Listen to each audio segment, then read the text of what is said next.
Consistent with what you're about to hear, nothing here was planned. Last Friday, I got a call from Sarath who said, I hear you're in India. I said, yes, I'm in India. And he says, what are you doing next weekend? I said, I don't really have any plans. I live in Madras, and I still call it Madras. So he said, I think I have a talk for you. I said, really? What's the talk about? So he said, anything you want, but we have this conference called PIBAR. And then he fessed up to me that the keynote speaker had bailed out. So the fact is, I'm a replacement. Okay? I feel pretty good about it, though. So I decided, yes, I would have a title called Preparing for the Future, but I got to tell you, I wasn't thinking about it. But this talk that I'm about to give you is consistent with some things that I've spoken about at Booth. Though I teach economics and strategy, I actually enjoy talking about things that any common citizen, any human being would be thinking about. So that is what I'm going to speak to you about. I should tell you right up front what I will not talk about. I will not be talking about all that stuff that Suresh talked about, climate change, inner engineering, got to go to Sadhguru for that, and so on. I'm not going to talk about how you start one of India's earliest venture funds. I defer that to Sarath. Or my journey from startup to IPO. These are the kinds of things one hears in many conferences. I don't have any such stories. What I'm going to talk to you about is risk-taking and the ordinary life. In my opinion, the ordinary life is hugely underrated, even for many Booth students. So this is what my talk is going to be about. Now, here's what I'm going to do. This is going to be Twitter style. It's going to be a Twitter storm, meaning lots of one-sentence statements. Make up your mind whether it's a fact, a belief, or whatever. I want to leave enough time for you to ask me questions. Incidentally, I've never been on Twitter. But, okay. So, modern life is quite complex. We are all aware of that. And they're complex in ways that someone of my generation understands. I teach a lot of students who are in their 20s and 30s who are under a lot more pressure than I ever was. Truth be told, I had a fantastic youth. I hardly studied. I didn't do any of the right things, but somehow I made it. What we have across the world today is political and social polarization to varying degrees. This is something that many of us are aware of, but it has consequences for every one of us. We have winner-take-all economies. The top 50 firms in the Fortune 500 earn something like 40% of all the profits. Other studies have shown that many of the largest firms in the world make next to no economic profit at all. And third, we are at the beginning of this era of smart machines, and I'm sure you'll have a theme on that tomorrow. What this will mean for us as human beings is still not totally clear. So modern life is complex. We're all aware of that. But what does this mean for you and me? I'll put this challenge that I face as the following, in simple enough terms. First is sense-making, or as someone put it to me, what the hell is going on? That is, we're all aware of facts, numbers, but what does it all mean for us? What does it mean for an industry, a market, for employment, for entrepreneurship, etc.? This is what I call sense-making. Some people are better at it than others. Indeed, I know of many people who are very good at regurgitating facts, but they're not necessarily good at sense-making, connecting the dots. The second challenge is what I will call capability building, building skills. Which skills do I build? There are many skills that everyone knows, or everyone has, or many people have. What are the things that are rare? And I'm going to speak about that as we go along. And the third challenge is risk-taking. Which risks do we take? Which risks do we avoid? Which risks do we hedge? And these are things that some of us have thought of a lot more, and some of us have thought of a lot less. Life seems to me, and here I love this image, a maze. And personally, I hate gardens like this. But one of the reasons why a maze is so tough to deal with is, where the hell am I? Where do I want to go? How do I go there? And me personally ask, how do I get out of here? Life seems a lot like that. And I know this because I've felt like that many times in my life. And I know this because many students talk to me about it. People, in general, don't see very well. Their cognition is not that good. I mean, we're all seeing things, but we don't really make sense of it very well. That's what I mean. Furthermore, we don't execute very well. As Simon might say, we all have bounded rationality. Some people only see risks, and you probably know people like this. Maybe one of them is you. And some people only see opportunities. They don't see risks. Of course, somehow we need to balance these when we make decisions in our lives. People often overestimate returns and underestimate risk. That is an empirical fact that has been observed in many surveys. Many MBAs, in my opinion, not only those who have taken my classes and are taking them, I'm talking about people who have taken programs and gone away, do not take enough risks. Indeed, I think many people do not take enough risks in their 20s and 30s, and then struggle in their 40s when a lot more is at stake and when the consequences of getting something wrong is more serious. Remember this. It is not possible to live a grand life. I use the word grand in the way Aristotle might use it, flourishing life, without taking risks. And I'm not even talking about becoming a billionaire. Even having a good ordinary life requires risk-taking. Often, we only get one shot. This is something we learn as we get older. And this is something that is very, very painful. Only one shot. Whether it's that admission to a university, a job, or even in romance. Only one shot. I mean, with some specific person. Okay. Let me briefly speak about economics, since I teach that, and since that is connected to many of the questions I think about. Good health, friendships, and love matter a lot. In fact, they are substitutes for money. If you have these things, it is like having more money. We know these from surveys. We know these from studies of emotional well-being and life evaluation. Conversely, if you have a lot of money and you don't have these things, you are much poorer. Think about Bill Gates, who publicly stated that he has not had love in his life. What good is $100 billion?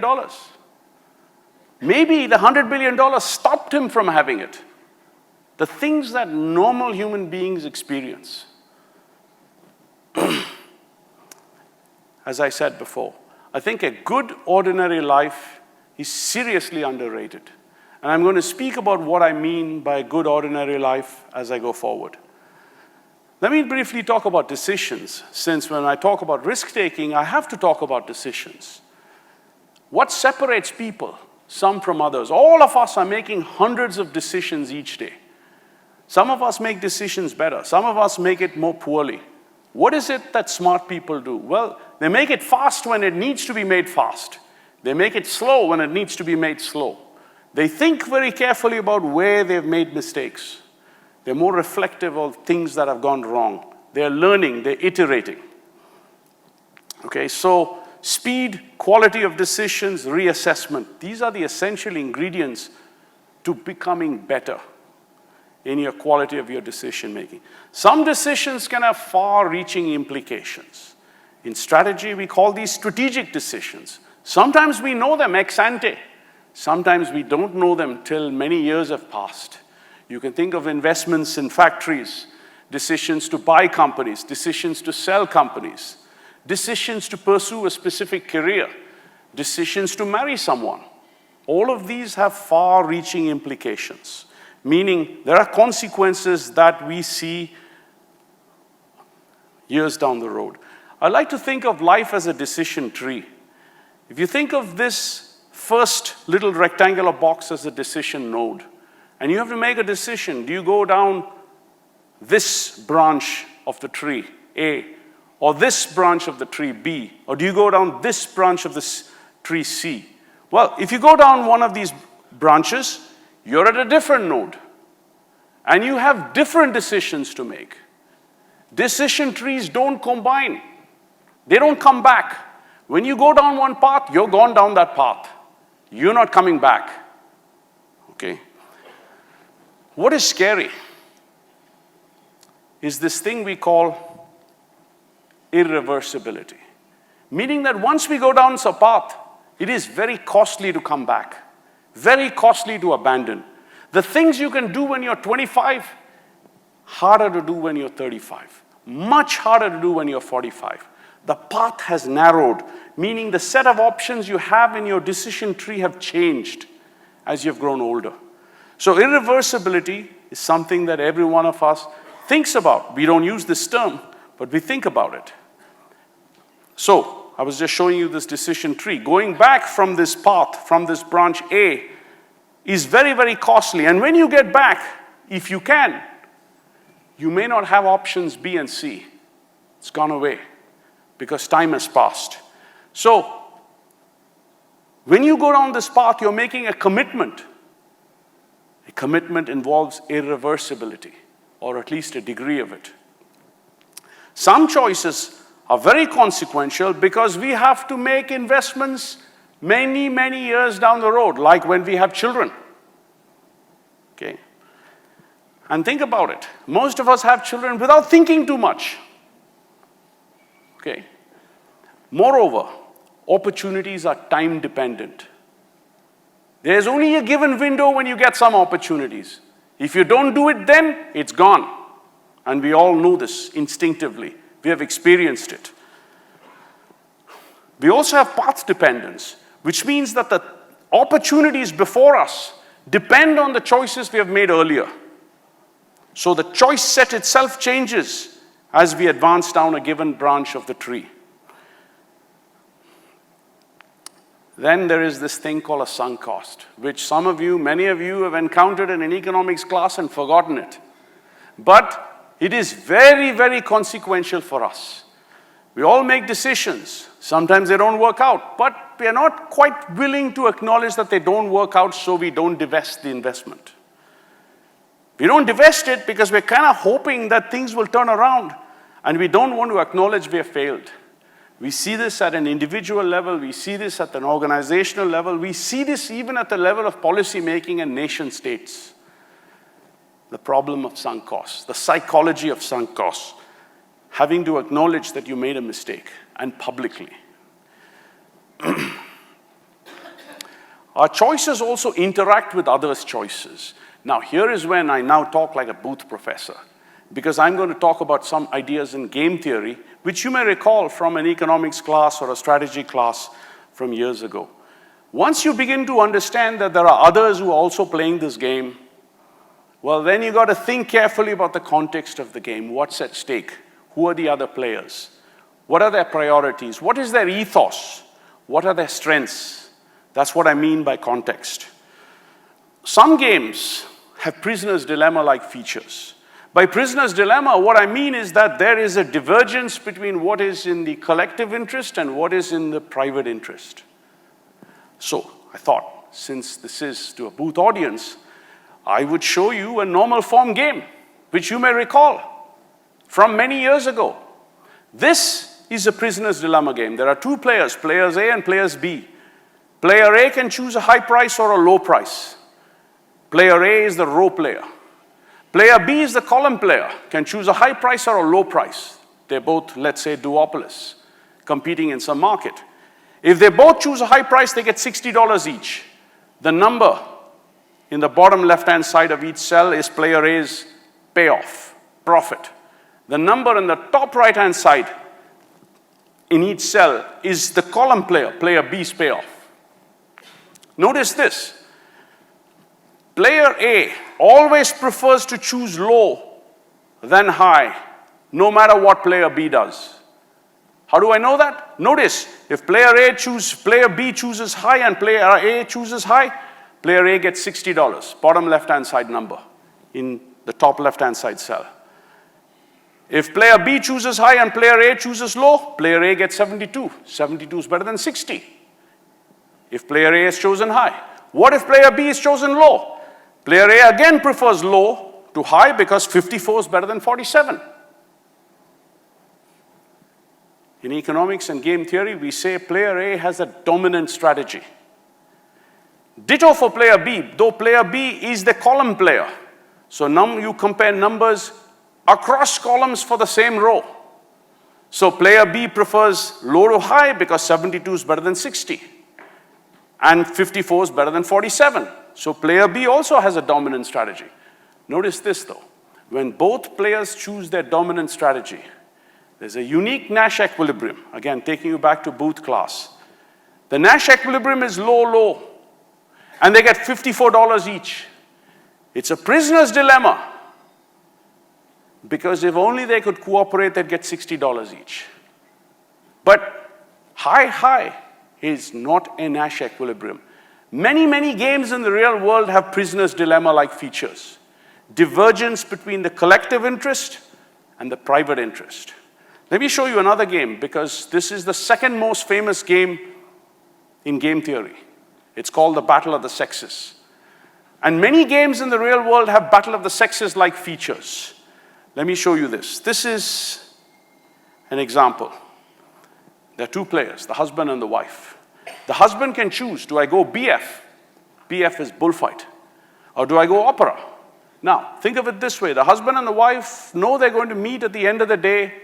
This is in the era before cell phones, so they can't talk to each other. They're going to meet somewhere. Do they meet at the bullfight or the opera? Well, the wife can go bullfight or opera too. But notice one thing. If they both choose bullfight, the husband gets 10, the wife gets 5. Husband's payoff, bottom left-hand side of each cell. Wife's top right-hand side of each cell. Now notice one thing. If the wife chooses bullfight, the husband prefers bullfight to opera because 10 is better than -1. What if the wife chooses opera? Well, then the husband prefers opera to bullfight because 5 is better than 2. What do we say? The husband does not have a dominant strategy. Neither does the wife. Therefore, this is a game in which... Sorry? I'm sorry? Yeah.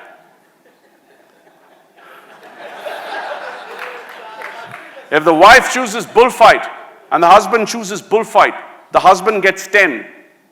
Bottom left-hand side of the top, bottom left-hand side of the cell, top left-hand side. What if the wife chooses bullfight?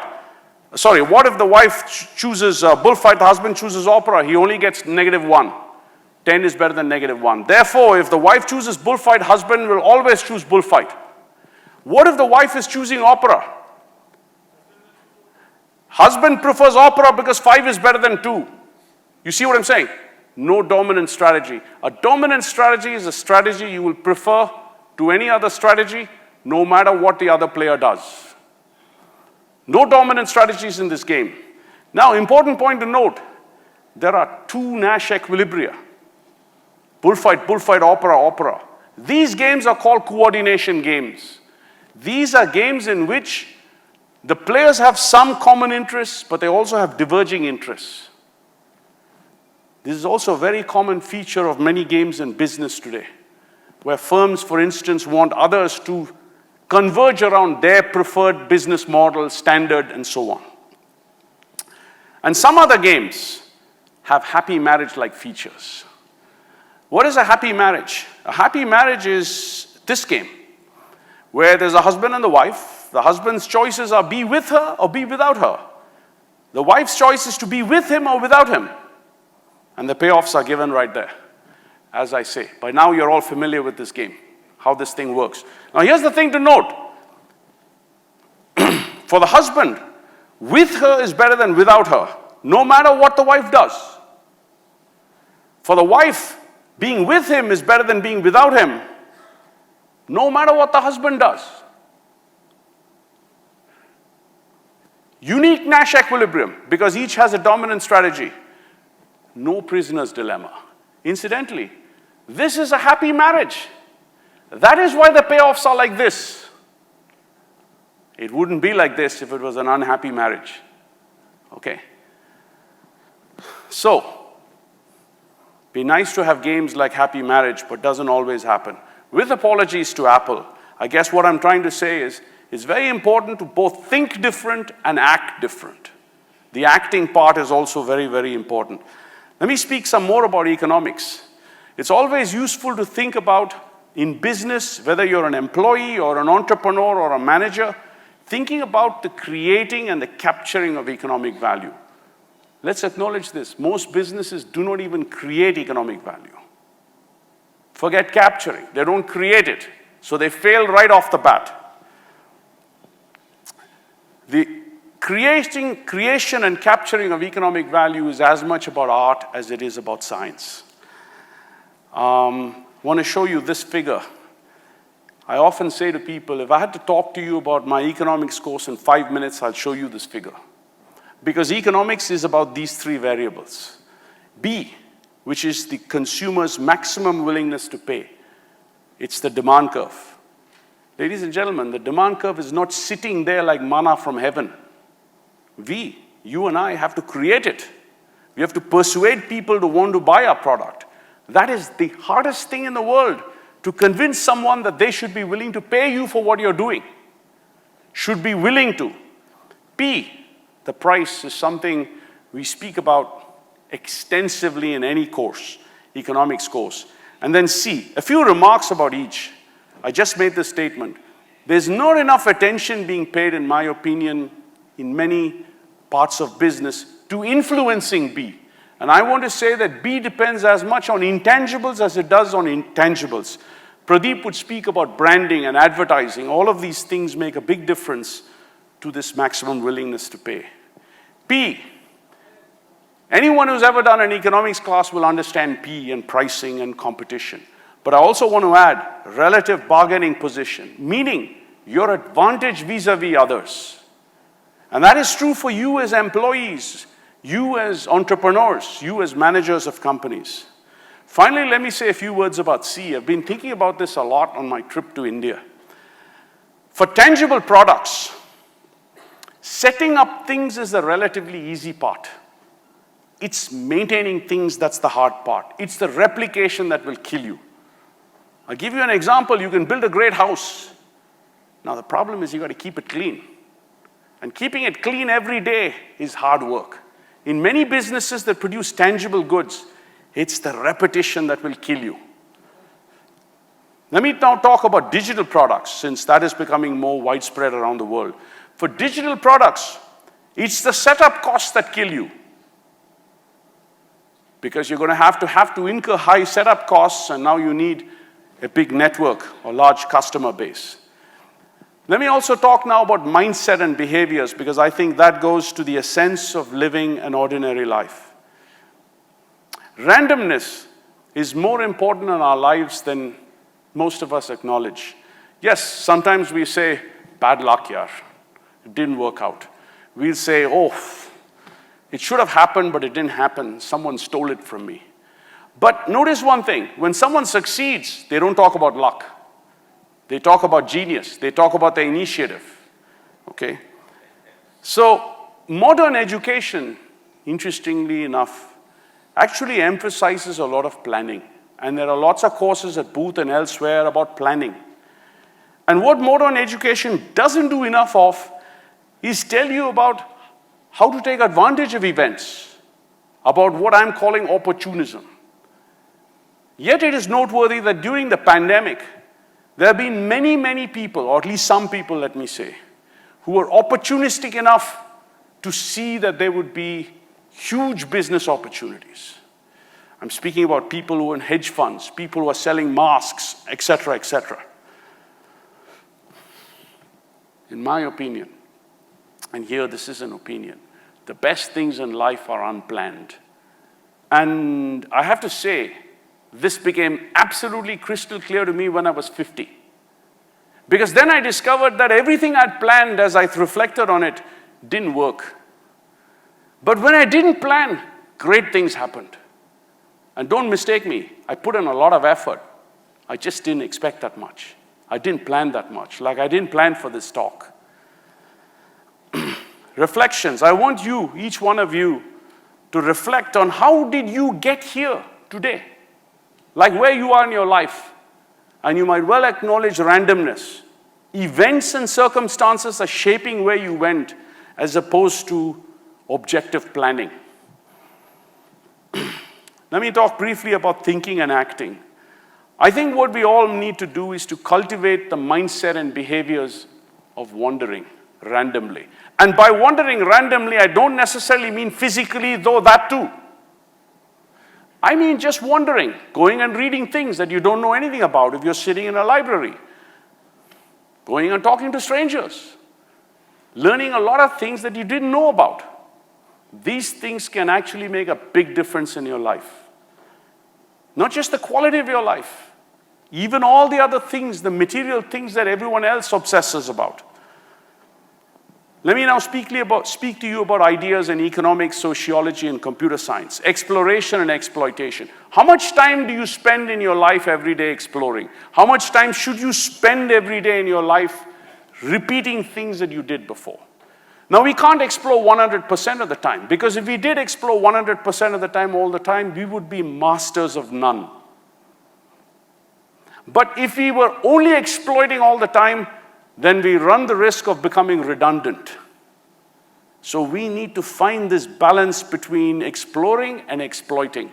Exploiting is repeating and perfecting what we did yesterday. Maybe it's like cooking something like palak paneer, or trying out new things.